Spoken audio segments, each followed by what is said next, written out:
Poder en Salud is information, motivation, and action. We are reaching Latino communities in New York, Rhode Island, Florida, California, Arizona, Oregon, Kansas, Illinois, and Missouri.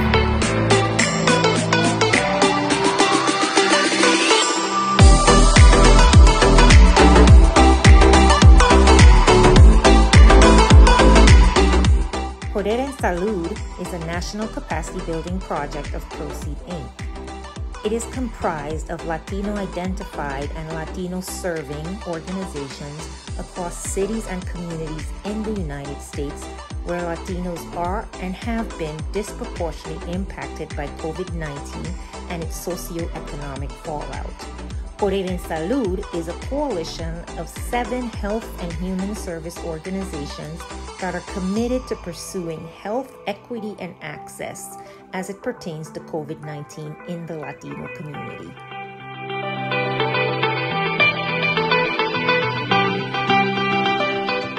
Poder en Salud's a unique project is that we were one of the few Latino coalitions that came together quickly in the middle of the pandemic to say, how can we make a difference? How can we work together in our individual states to help our communities really mitigate the effects that COVID-19 was having on the community? The heart of the mission is to foster collaboration with local organizations and sustaining those ongoing efforts locally, especially now in regards to COVID-19. We've seen an increased need for everything during this time. Greatest accomplishments that we have been able to achieve this last year during our Poder en Salud project have been building deeper connections with the community, partnerships, and getting products and information out to those who need it. Creating a coalition of faith-based leaders that are experts now in COVID-19 around the vaccine and linking people to appropriate resources and in the language that the community needs, which is in Spanish. Such a wide variety of products that are all aimed specifically at farm workers and consider their specific needs.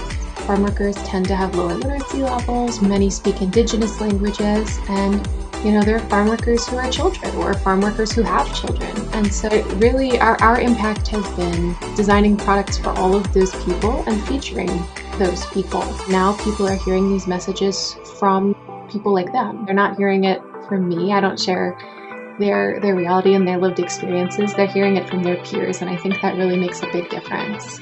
We developed radio pieces so that people who can't read or write still have access to information. We did so in an indigenous language, a variant of Mixteco, so that speakers of that language have access to information in their native tongue. Comics that are entertaining for readers of all ages, but also understand the needs of lower literacy folks. We believe videos are something that everyone can watch, everyone can enjoy, and everyone can understand. Videos are super easy to share on social media, to different organizations, and to different communities, and this way we are able to reach a larger audience. We decided to create a TikTok series, the interview series called Háblame de la Vacuna, or Ask Me About the Vaccine. We developed a series of posters, a series of PSAs that we're going to really focus on kind of those important moments in the Latino culture. We also did some infographics, with some facts, and we thought it was important to dispel myths and also talk about how, COVID is still here. We still need to protect ourselves. The community we serve is Latino, often first and second generation Latino, immigrant, documented or otherwise, and generally tend to lack resources. So having the expanded bandwidth of myself and my team to be able to do the research and navigate the current landscape as it was changing during the pandemic was really impactful. When I think about Poder en Salud and what it means to the Latino community, 3 themes come to mind: collective action, commitment, and community.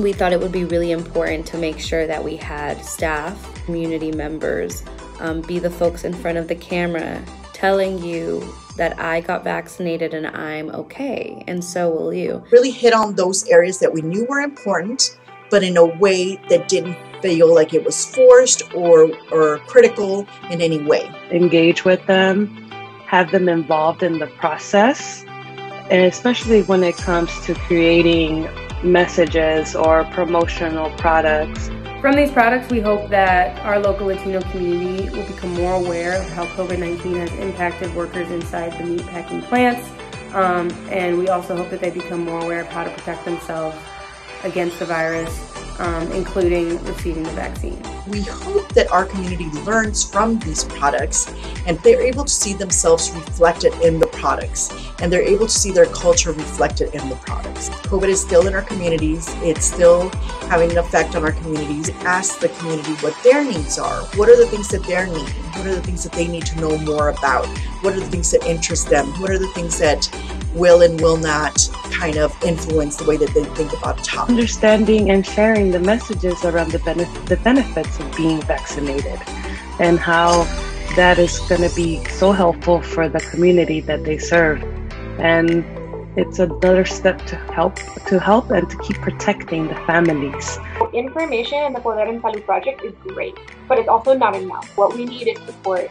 Farm workers and Latinos, other essential workers, they need to be seen and they need to be respected. It's not enough to thank them. Poder en Salud is the beginning to have enrolled in the community and continues reaching out in the different issues related to the Latino health. Poder en Salud is a collective impact project aimed not only for Latinos, but by Latinos. And our work is not done. Join us in the fight against COVID-19.